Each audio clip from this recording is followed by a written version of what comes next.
Hi, I'm Lisa Anderson, president of LMA Consulting Group and host of Supply Chain Chats. I'm thrilled to be here today with Keith Cerwinski with American Business Bank, focusing on the middle market in commercial banking to talk about a hot topic going on in manufacturing and distribution circles, and that's what's relevant from a banking perspective and what can they see going forward. So Keith, maybe tell us a little bit about what you see happening in today's marketplace. Yeah. Hi, Lisa. It's great to see you. Thanks for having me on. Every few years, it seems like we have something going on in the marketplace that affects the business environment, whether that's an election, a recession, high interest rates, low interest rates, a pandemic. And today, coming into this year, it was interesting. In November of last year, we had the election, the general election. And quite frankly, in the business community that I serve, which is the middle market, privately held enterprises, there was a high level of optimism. Whether you were on the right or on the left, it didn't matter. It's just they thought it was going to be easier for business. Interest rates were going to come down, taxes were going to go lower, and great, we're going to have a wonderful 2025. And guess what? We didn't quite get there. January looked okay, right at the beginning of the year. Yep. And then February came and all the talks of the tariffs spooked the marketplace and created a high level of uncertainty. And business does not operate well, whether you're a national company or you're a mom and pops or you're the middle market, you don't operate well with uncertainty. Tell a business owner what's going to happen, what the marketplace is going to look like, and it doesn't matter if the rates are high, low, taxes high, low, they're going to know how to operate and navigate through that. But when they don't know, when we had, so-called Liberation Day, right, in April, boy, did the market just go haywire. And we saw what I thought was a lot of business owners sitting on their hands, manufacturers, folks that were doing construction of buildings, folks that were putting in new machinery for businesses. They said, let's wait and see what happens. Because I don't know what, by the time I get, as a matter of fact, I order a piece of machinery, I don't know what the cost of that piece of machinery is going to be because the materials, half of it is coming from overseas, or the whole shipment may be coming from overseas. The exchange with the US dollar to the euro to the RMB, we don't know where it's going to be. So a lot of businesses were sitting on their hands during Q1 and Q2. Now, today, I do feel that there still is a high level of optimism. As a matter of fact, the optimism dipped, but it has come back. But the uncertainty is still there. I mean, just think about it. You and I work where we see the supply chain and what have you. July 9th, I think, is when this 90-day pause ends, and the business owners are thinking, what is going to happen again? Right? Well, no, you're absolutely right. I've seen the same across our manufacturing clients. The uncertainty, it did not cause costs to go up, generally speaking, across the board, which was the concern. However, the uncertainty did cause orders to go on hold and or be delayed or pushed out. So that's really what the impacts that I was seeing like in the first part of the year. Although what I'm really seeing now is similar to you is that things are starting to perk up again as they're, realizing that they need to go forward. They're starting to get comfortable with the environment. They're not going to be, in any sort of detrimental shape given the tariffs based upon what they're seeing. So that's what I'm seeing. Go ahead. You know what I've also found that's helpful to business owners, and it's not only our clients we do it with or I do it with, I know my team does, and I think what other professionals can do or should do is just talk to the business owners. Be that sounding board for them. Be that comforter for them, if you will, comforter in chief. They've got a lot of questions. They've got a lot of concerns. And when they hear a professional like yourself, I've watched you on Bloomberg before. I've seen you do things. When they know they're talking with somebody that knows what's going on in the marketplace, I think it gives them a level of comfort because you can give them some sound advice or tell them what you're seeing in the marketplace. I see, maybe 100 new companies a year from folks that I'm managing, plus new accounts that I'm out there talking to. And I hear what I call it the old Clint Eastwood adage of, I see the good, the bad, and the ugly. And I see business owners that just want to do things the same old way they've always done, right? And not wanting to make Yep. a change or not put that, I call it having that Armageddon plan in the written down and in your top, drawer, top right hand drawer or left hand drawer, that every now and then you pull it out based on what you see in tea leaves of the marketplace going on and say, okay, this is happening. Maybe I need to tweak or fine tune my business a little this way or that way. No, I completely agree. Like looking at with the tariffs as an example, you really should have a backup and a backup to your backup. I mean, that's really where you should have been. But going forward, I think that there's going to be more opportunity than there's ever been before for those companies that are forward thinking, looking at the future, and willing to invest when everyone else panics and are looking at, improving their processes, supporting their customers with further value because there is a pent up demand and it's starting to show through.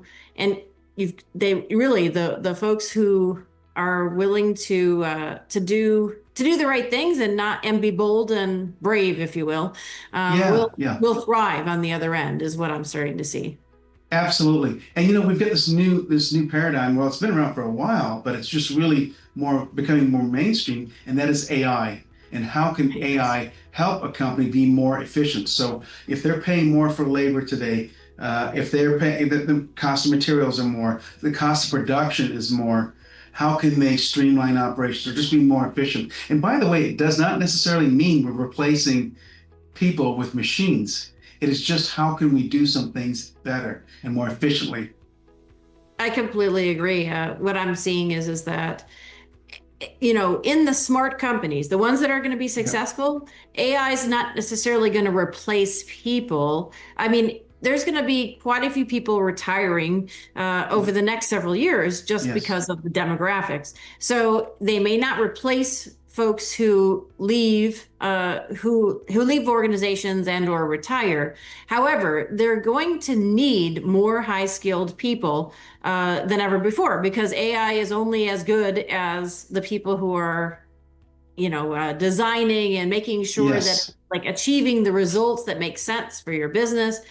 And you have to be able to roll it out, implement it. It's not as though it's truly like coming in AI fashion. It's, usually involved in like the Internet of Things, capturing data in a manufacturer, Yes. part of your ERP system or demand planning systems. So I completely agree. And I think that's, it's going to be a great opportunity for them to be more productive, profitable, give them advance notice so they can grow their business. And then they're going to have to be prepared for success. And that's where from you would come in as well from a banking point of view. Yeah. So I like to think it as a consultant with capital, which I am. It that's is right. incumbent upon me to ensure that I've read up enough and understand enough to not necessarily be an expert on AI or an expert on everything, but they do expect their financial provider, the folks that help them with their business, to have a level of knowledge that is more than just making a loan or babysitting deposits. That was so yesterday. Today's That's true. advisors have to be informed, and that's I look at it from a banking perspective. Exactly, that when it's like hiring a CPA or hiring an attorney when you're dealing with a banker. And I'm not just saying for myself, I'm speaking for my community as a whole out there. We have to be more informed. And they look at their banker as someone that they are actually hiring. They're not changing banks, they are hiring a banker.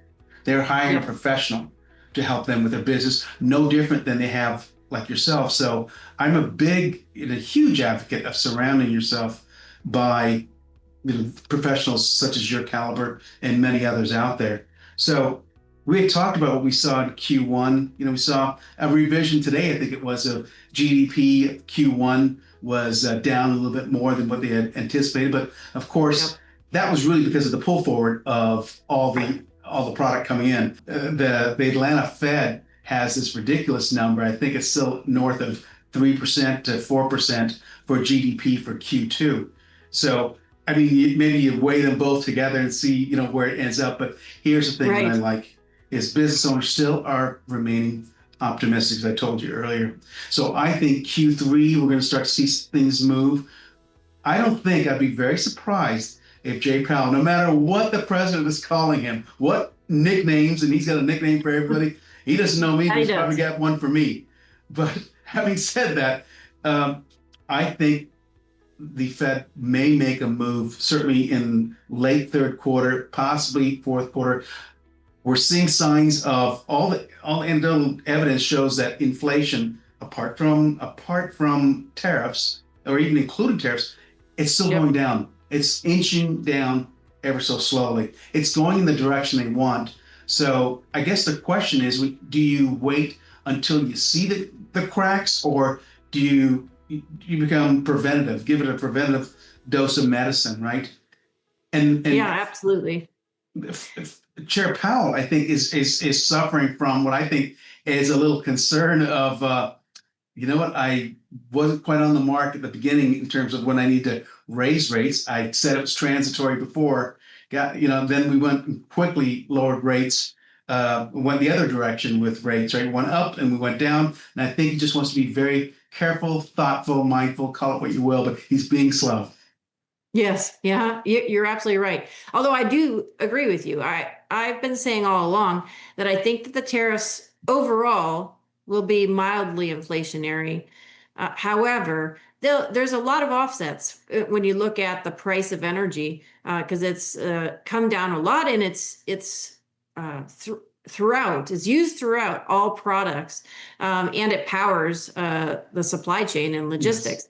So, there's a lot to be said for that, as well as the deregulatory cost reductions and some tax benefits. So, I think that, you're right, that things are going to be looking up Yeah. come the future here. But given what you're Yeah. saying, what do you expect from how are interest rates from a banking point of view currently, or where do you see them going? You see them staying Well, about the same?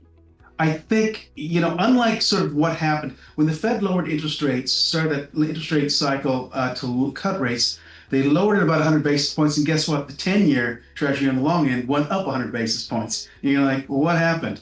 Well, I think in this particular case, when they start making the move, I don't think you'll see the 10-year Treasury move in the opposite direction, or at least as much. I Right. think in a normal environment, in just a regular good old economy, you're going to see the long-term 10-year Treasury in that 4.5 to 5% range. That is just normal. You look at nominal GDP plus inflation, and the 10-year should be priced somewhere around 4.5 to 5%. So, we're a little lower right now. We were inching up, and then we had some noise going on with Israel, Iran, Yeah. Israel, and then we did a few things ourselves, and you've seen things back off, and you've seen the 10-year actually come down, which is probably more consistent with the economic data that we had been seeing coming out the last few weeks, but it hadn't moved because of the fear of something bigger and worse to Right. happen. But right now, Right. we've got I think where interest rates are right now. We'll see what happens. The Senate is finishing up its details and possibly will this weekend on the big, beautiful bill, right? We'll Right. see where that goes. And if that happens, I mean, they want to have that bill signed by July 4th. If they have that, you have interest rate, certainly short term, possibly heading lower this year. You have that, and you have the deregulation Yep. start to take. That's Absolutely. the next. That's the next item that they want to lever, that they want to pull to make it easier for businesses. So they're trying to get all the ducks in a line here, right? Yep. It sounds like it's heading in the right direction.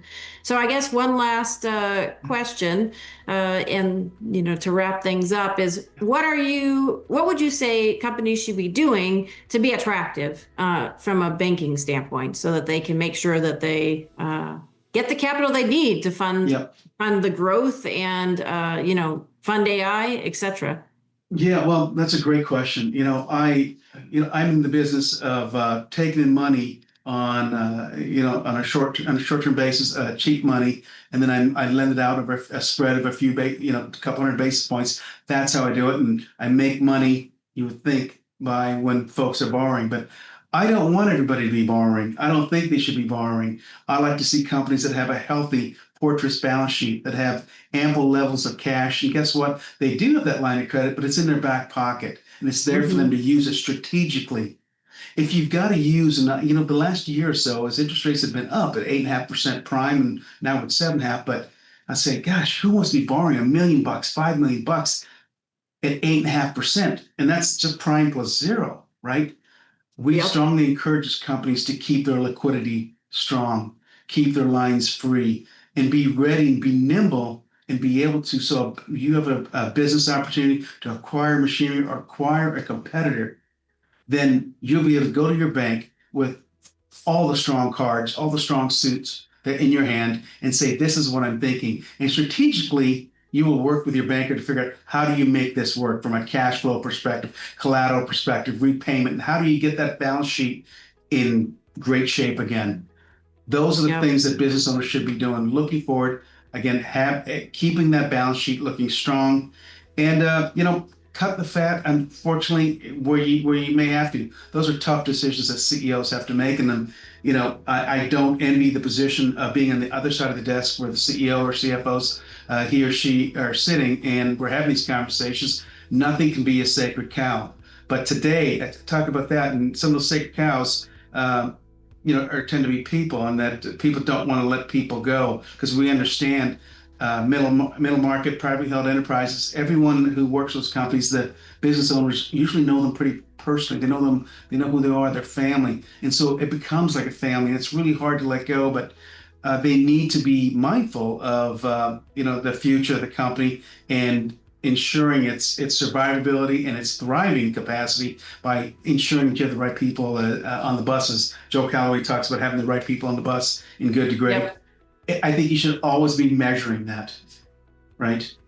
Absolutely agree. And that is a great way to wrap this up. And I would add to that continually upgrading your processes so that you can reduce your inventory levels, so you don't have unnecessary inventory tying up your cash unnecessarily, and just making smart decisions. In some degree, it's uncommon common sense to support your customer value and to do so efficiently and productivity with improved productivity.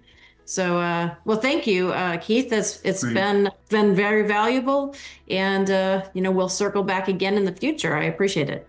Look forward to it. Thank you so much for having me on, Lisa. Have a great day. Thank you. You too. Bye-bye.